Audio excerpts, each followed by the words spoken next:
Assalamualaikum warahmatullahi wabarakatuh. Salam sejahtera bagi kita semua. Perkenalkan, nama saya Handri Santoso. Saya dosen tetap program studi Magister Teknologi Informasi di Universitas Pradita. Dalam video pengajaran ini, saya akan membawakan salah satu topik penting dalam mata kuliah Machine Learning dan Deep Learning, yaitu Data Preparation dan Feature Engineering. Topik ini merupakan fondasi yang sangat krusial dalam setiap proses pembangunan model machine learning yang handal dan akurat. Seringkali keberhasilan sebuah model tidak hanya ditentukan oleh algoritma yang digunakan, tetapi justru oleh kualitas dan representasi data yang kita olah. Oleh karena itu, pada sesi ini kita akan membahas konsep dasar serta teknik-teknik praktis dalam mempersiapkan data, mulai dari proses data wrangling, pembersihan data, penanganan data hilang, encoding, dan sebagainya, hingga ke tahapan fitur extraction dan fitur selection. Kita akan melihat bagaimana cara menyiapkan dataset dari kondisi mentah menjadi bentuk yang siap diproses oleh algoritma machine learning, serta bagaimana memilih fitur yang paling relevan agar model kita tidak hanya akurat, tetapi juga efisien dan mudah diinterpretasikan. Materi ini sangat bermanfaat khususnya ketika Anda dihadapkan pada proyek-proyek nyata dengan data yang kompleks, tidak bersih, dan beragam jenisnya. Mari kita pelajari bersama dan pahami bagaimana mempersiapkan data secara ilmiah dan sistematis. Karena better data lead to better model. Selamat menyimak dan selamat belajar. Oke, selamat siang semuanya. Bagaimana kabarnya hari ini?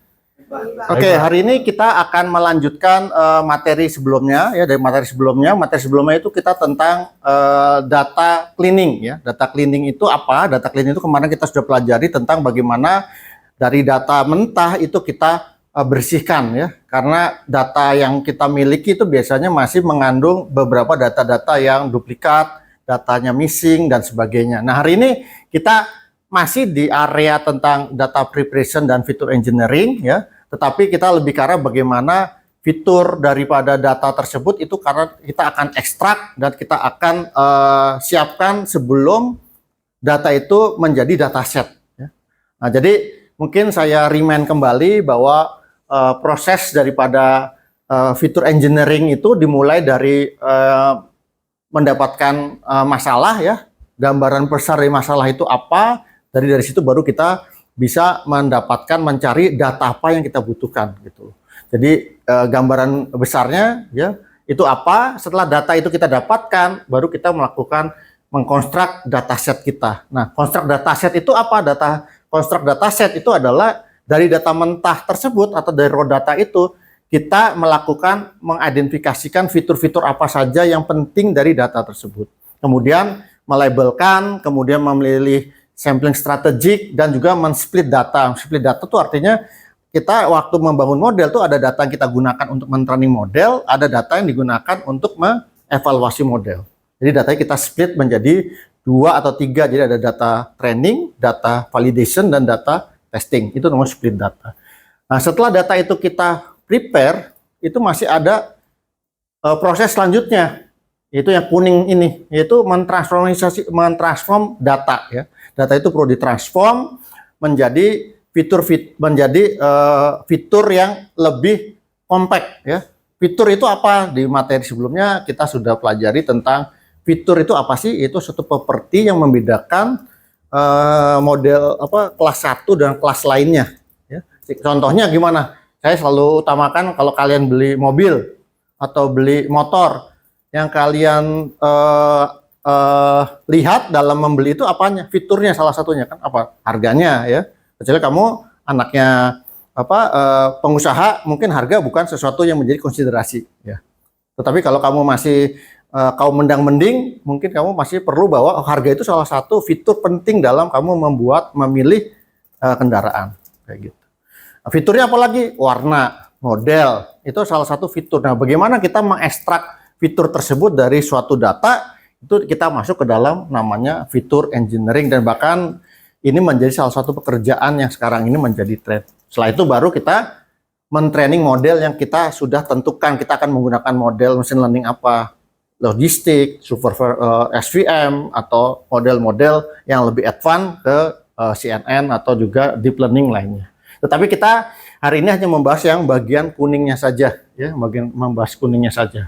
Nah, jadi mindsetnya itu perlu kita samakan dulu, ya. Jadi dalam kita membangun model machine learning ini adalah kita harus memahami dalam pikiran kita itu bahwa proses ini, ya, mungkin nggak ideal, ya. Kita nggak linear seperti ini, ya, tidak dari sini ke sini, tidak sekuensial seperti ini. Tapi mungkin kita sudah sampai sini pun dari proses kita men-training model itu kita bisa balik lagi ke mencari data, ya, karena ternyata data yang kita miliki fitur-fiturnya itu tidak relevan dengan permasalahan yang mau kita selesaikan, seperti itu, ya. Kemudian juga ya ini tadi, ya, data itu ternyata tidak sekuensial kita selesaikan. Kemudian menurut kamu tebak, ya, proses dalam data preparation dan transformation ini berapa lama sih dari keseluruhan project? Projectnya adalah 100%. Menurut kamu pilihannya A atau B? B, Pak. Kenapa B?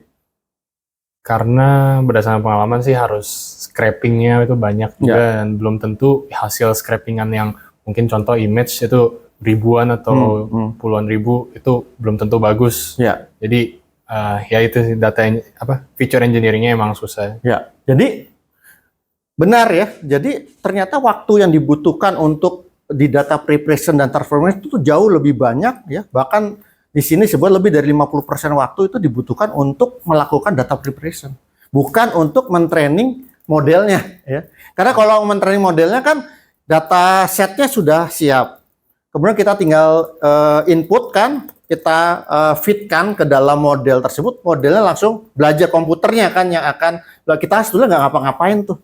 Begitu kita training model, ya udah kita tunggu, ya, tergantung performan atau juga komputasi power dari komputer kalian itu seberapa kuat. Kalau makin besar, ya makin cepat. Tetapi kalau komputer kalian datanya sangat besar dan komputer kalian umpamanya nggak bisa menghandle data banyak dalam satu satuan waktu, maka itu akan lama. Dan di advance mata kuliah ini, umpamanya nanti kalian di semester depan, ya, kalau kalian mengambil peminatan di bidang AI, itu akan kalian belajar tentang generatif AI, ya. Jadi nggak cuma generatif Z, ya, Gen Z, sekarang ada Gen AI gitu, ya. Jadi nggak mau kalah dengan generasi kalian itu seperti itu. Jadi ada Gen AI, ya, ada Gen AI. Nah, untuk mengonstruk suatu dataset ini adalah tahapannya, ya. Tadi kita data preparation itu salah satunya adalah kita cari datanya. Setelah kita tahu masalahnya, kita cari datanya, ya. Kemudian mengidentifikasikan fitur dan melabelkan dataset data tersebut, kemudian memilih sampling strategik. Maksudnya sampling strategik ini gimana sih? Ada yang masih ingat nggak tentang materi statistik, ya, tentang teori sampling dari Pak Fauzi atau Pak Masri, ya, tentang sampling strategik, data strategik? Kalau hasilnya sih Pak, jadi di antara misalkan dari 1000 banyaknya 1000 data gitu, ya, kita ngambil misalkan 20%-nya atau nggak semua gitu, tapi mewakili semua entitas, semua data, ya. Jadi mungkin kalian pernah ingat tentang tahun lalu, ya, pemilu, ya, kan ada hitungan cepat dan hitungan KPK, ya. Yang benar itu yang kita sebagai refer kan hitungan KPK. Tetapi kenapa data yang dihasilkan oleh suatu institusi untuk hitungan cepat itu errornya tuh 1-2% aja. Padahal dia hanya menggunakan beberapa TPS sebagai sampling, kan. Nah, itu disebut dengan sampling. Artinya apa? Sampling itu adalah jumlah data yang kita ambil dari keseluruhan populasi yang ada, ya. Tapi data sampling itu merepresentasikan keseluruhan populasi. Atau juga yang lainnya adalah kalau kamu melakukan satu riset itu juga yang diambil nggak semua data, tapi sampling data. Nah, di dalam ini juga sama. Data yang kita ambil adalah data sampling, ya, data sampling. Nah, kemudian data itu di-split menjadi data training dan data testing. Apa tujuannya kita men-split data itu menjadi data training, data testing? Ada yang bisa jawab nggak? Kalau dibagi itu tujuannya supaya nanti saat modelnya itu bisa tahu, nggak cuma belajar dari data yang muter-muter di situ dong Pak. Jadi nanti mungkin ada yang berbeda dari yang dia pelajarin, jadi itu kita bisa tahu evaluasi di situ. Oh ya, jadi kenapa kita perlu men-split data ya? Salah satunya adalah karena model itu kan nggak bisa pinter sendiri, karena namanya machine learning ya. Jadi mesin itu belajar dari data. Ya. Kalau datanya jelek, ya model juga akan jelek. Kalau datanya bagus, itu juga model akan bagus gitu. Jadi model ini bahan bakarnya itu data. Kalau datanya kamu kasih jelek, ya dia juga hasilnya akan jelek. Ya. Nah untuk itulah kita evaluasi. Ya. Nah jadi data itu dipakai adalah datanya dibagi training dan data testing. Data training itu dipakai untuk melatih model machine learningnya. Nah, kan dilatih dengan data training ya. Nah, kita mengujinya jangan pakai data training lagi. Golden rule-nya seperti itu. Ya. Jadi data testingnya itu adalah data yang tidak terlibat dalam membangun atau men-training model machine learningnya. Tetapi data ini di luar atau juga data kita tapi tidak terlibat dalam men-training atau membangun model machine learningnya. Itu supaya fair lah. Ya. Jadi kalau kamu sebagai audit lah, contohnya audit ya. Kalau kamu di departemen kamu yang mengerjakan, kamu juga yang melakukan audit ya, pasti nilainya bagus terus gitu kan. Kira-kira gambarannya, analoginya seperti itu ya. Nah kemudian ukuran dan kualitas data di materi di minggu pertama itu saya atau di minggu kedua di end-to-end project machine learning itu kan. Salah satunya daripada tantangan kita membangun model machine learning itu adalah kualitas data. Ya. Data banyak kalau kualitasnya jelek ya sama aja model itu nggak akan menjadi lebih pintar. Gitu. Jadi ada beberapa tantangan, challenge dalam membangun model machine learning, salah satu kualitas. Ya. Nah kemudian ukuran penting nggak? Menurut kamu ukuran data itu penting nggak di machine learning dan deep learning? Penting. Kenapa?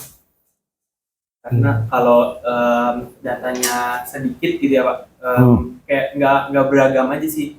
Jadi maksudnya nanti ada case yang di luar dia nggak belajar, dia nggak bisa memprediksi itu. Ya, jadi kalau di machine learning itu dan di deep learning itu banyaknya data itu memang penting. Tetapi pertanyaan, seberapa banyak data yang dibutuhkan untuk membuat model tersebut? Itu tergantung kepada permasalahan yang kita miliki. Apakah data tersebut umpamanya kita data itu punya 2 fitur, berarti cuma 2 dimensi kan? Iya. Kalau datanya tersebut umpamanya saya gambarkan seperti ini, ya. Kalau saya gambarkan seperti ini, ya sebentar. Kalau saya gambarkan, ya, jadi umpamanya kita punya datanya itu ada 2 fitur, ya. Umpamanya X1 dan X2. Kalau data itu banyak, tapi hanya ngumpul di satu kuadran, yaitu tidak akan baik bagi model itu untuk belajar. Kalau data itu harus tersebar di semua kuadran gitu loh. Ya. Kenapa begitu? Karena kalau dia hanya fokus di kuadran tertentu dan tidak ada data yang merepresentasikan di kuadran yang lain, ya, maka begitu ada data yang di sini, kemungkinan dia tidak baik dalam memprediksi kondisi yang di sini gitu. Itulah kenapa selain berkualitas, dia juga data itu merepresentasikan data yang ada. Nah, saya akan berikan contoh ya tentang kenapa data preparation itu menjadi salah satu bagian penting dan juga menjadi bagian yang sangat memakan waktu. Ya. Mungkin kalian coba buka makesense.ai ya. Essence Data AI atau jadi ada beberapa hal ya yang kalian bisa gunakan di sini. Jadi di sini ada beberapa umpamanya untuk image ya. Kita ngomong image. Di image ini kita itu ada RoboFlow ya. Ini yang itu untuk data, ini adalah tool atau aplikasi yang kita gunakan untuk data preparation, tetapi dia open source, cuman maksimal hanya sampai 10.000 data. Nah, data yang kita miliki kadang-kadang lebih dari 10.000. Tapi untuk pembelajaran kita biasanya kurang dari segitu ya. Kemudian ada Label Me ya, atau Label Studio dan juga Maxent. Ini dua-duanya free ya. Cuman bedanya kalau Label Me, Label Studio itu kalian harus install di komputer kalian ya. Sedangkan dua itu RoboFlow dan Maxent itu kalian bisa lakukan di web browser seperti itu. Nah, untuk itu untuk mendapatkan gambaran tentang data preparation apa yang harus dilakukan, silakan kalian coba dataset yang ada di e-learning aswaya.pradita.ac.id ya. Kemudian kalian coba ya seperti apa menggunakan tool tersebut untuk menyiapkan data seperti itu. Pak, mau nanya. Ya, silakan. Tadi ada 4 kuadran untuk menunjukkan kalau misalkan data terkumpul hanya di satu kuadran itu nggak bagus bagi modelnya. Nah, apakah berarti kalau hanya di salah satu kuadran? Ya, apakah berarti untuk semua kuadran itu harus simetris? Ada merepresentasikan, tapi tentunya harus balance. Ya, harus balance. Artinya jangan di sini cuma ada satu, tapi di sini banyak gitu kan, terlalu dominan. Jadi balance itu ya nggak harus 50-50% sama semua, enggak, tetapi data itu ada data yang merepresentasikan di kuadran tersebut. Karena kalau sampai dia minor sedikit sekali atau tidak ada, itu menjadi masalah kalau ada data yang kita tes atau data real yang kita gunakan itu ternyata di kuadran yang tidak pernah si model itu belajar. Kayak gitu kira-kira. Ada pertanyaan lain sebelum kalian masuk ke hands-on bagaimana menyiapkan data dengan menggunakan salah satu aplikasi ini. Jadi kalau pakai Label Studio ya, itu kalian harus install dulu di Python ya. Tapi kamu bikin environmental baru ya. Jadi kalau di Anaconda kamu create environmental minus name, nama yang baru ya. Jangan dicampur dengan ini kalian yang sudah ada gitu. Kemudian kalian lakukan kalau sudah install ini Label Studio, udah kemudian kamu tinggal panggil dari command prompt label minus studio. Tapi kalau kalian males Pak install gitu ya, kamu bisa pakai Maxent ya. Cuman kalau Maxent itu kalian membutuhkan koneksi internet ya.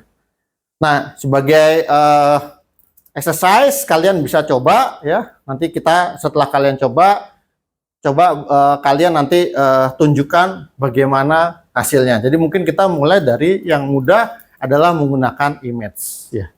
Oke. Saya kasih waktu 30 menit untuk melakukan uji coba ya menggunakan aplikasi tersebut. Oke, tadi kalian sudah mencoba untuk menggunakan salah satu tool ya untuk menyiapkan data ya, data preparation ya. Dari situ kalian bisa melihat, kalian harus satu-satu melakukan annotation data ya kalau di image. Di teks juga seperti itu ya, labeling data seperti itu. Jadi kamu menggunakan, melabelkan, mengannotate data tersebut satu-satu gitu. Ya, jadi dari situ kamu bisa kebayang ya kenapa kita tadi sudah sepakat bahwa ternyata data preparation, data transformation itu adalah salah satu proses yang paling lama ya di dalam membangun model machine learning. Ya. Oke, sebelum saya akhiri mungkin ada pertanyaan tentang data preparation ini, silakan. Atau sudah jelas, silakan, Kenneth. Saya mau nanya, apakah labeling itu harus wajib ada atau kembali lagi ke yang tadi apa sesuai nggak sama problem yang harus di-solve-nya itu? Ya, oke. Di machine learning itu kan kemarin kita pelajari di minggu ketiga itu atau minggu kedua itu macam-macam machine learning ada 3 kan, supervised, unsupervised, dan semi-supervised atau reinforced learning. Jika permasalahan kamu itu adalah supervised learning, maka label itu harus mandatory. Tetapi kalau kamu problemnya itu adalah melihat ini sebagai unsupervised learning, maka kamu nggak perlu labeling gitu. Nah, pertanyaannya, nge-labeling data itu nggak mudah juga, terutama kalau labeling datanya tersebut data yang di luar expertise kamu. Contohnya apa? Contohnya dunia kesehatan. Ya. Umpamanya kamu punya data tentang caries atau lubang gigi, keparahan daripada lubang gigi dari foto itu kamu kan nggak bisa ngejas ya. Oh ini parah, ini bolong biasa, ini seperti ini kan nggak bisa kan. Tapi kamu perlu berkonsultasi dengan orang yang ngerti, salah satunya ke dokter gigi atau juga expertise di bidang. Atau ini wanita-wanita itu mungkin suka dengan hiasan. Katanya hiasan, salah satu yang menarik adalah hiasan riasan mata ya, bener nggak ya? Saya bukan wanita soalnya. Riasan mata ya, riasan mata orang itu katanya cara merias mata dengan tipe mata yang berbeda itu riasan juga berbeda. Bener nggak tuh? Yang wanita, bener nggak ya? Bener ya? Oh ya. Nah itu gimana kalau kita bisa membangun model AI berdasarkan bentuk mata, sehingga kita bisa membuat rekomendasi riasan yang sesuai dengan bentuk matanya. Nah, tapi kan waktu kita membuat datasetnya itu kita kan nggak bisa ngejudge ini bentuk matanya apa, atau riasan tepat apa gitu kan ya. Itu kan harus nanya ke expertise untuk memberikan suggestion tentang bentuk mata. Tetapi ada beberapa yang kita juga bisa melabelkan sendiri gitu loh. Tetapi asal knowledge kita, pengetahuan kita cukup untuk menjustifikasi bahwa ini memang labelnya ini. Tapi kan umpamanya motor, mobil, ya itu kan ini orang semua tahu itu motor, itu mobil. Kita bisa labelkan itu motor, ini sepeda, ya itu kita bisa melakukan sendiri proses labelingnya tersebut. Gitu. Oke, ada pertanyaan lain? Cukup? Oke, jadi itu materi kita hari ini tentang data preparation. Minggu depan kita akan belajar tentang fitur engineering-nya, ya, metodologinya. Jadi konsepnya minggu ini kita sudah pelajari. Minggu depan kita hands-on tentang beberapa teknik fitur engineering. Ya, fitur engineering itu ada dua, yaitu fitur extraction atau dimensional reduction. Satu lagi adalah fitur selection. Nanti kita belajar tentang teknik-teknik di fitur extraction dan fitur selection. Demikian, dan jangan lupa untuk kalian pelajari materinya di aswaya.pradita.ac.id ya. Kemudian kalian pelajari minggu depan, kita diskusikan kembali materi untuk minggu depan. Demikian dari saya, terima kasih dan selamat sore semuanya. Kita kembali ketemu lagi minggu depan. Ya. Terima kasih semuanya. Demikian materi kita pada topik data preparation dan fitur engineering dalam mata kuliah Machine Learning dan Deep Learning. Semoga materi ini membantu Anda memahami pentingnya proses persiapan data dan teknik fitur engineering dalam membangun model machine learning yang efektif dan dapat diandalkan. Video ini juga merupakan bagian program sertifikasi dosen PDD UKTPT 2005 untuk unjuk kerja bidang pengajaran. Bagi mahasiswa yang ingin mendalami materi lebih lanjut, silakan akses sumber belajar dan tugas pendukung melalui Learning Management System Universitas Pradita di https://aswaya.pradita.ac.id. Terima kasih atas perhatian dan partisipasinya. Tetap semangat belajar dan teruslah bekerja untuk menjawab tantangan zaman. Wassalamualaikum warahmatullahi wabarakatuh. Salam sehat dan sukses selalu.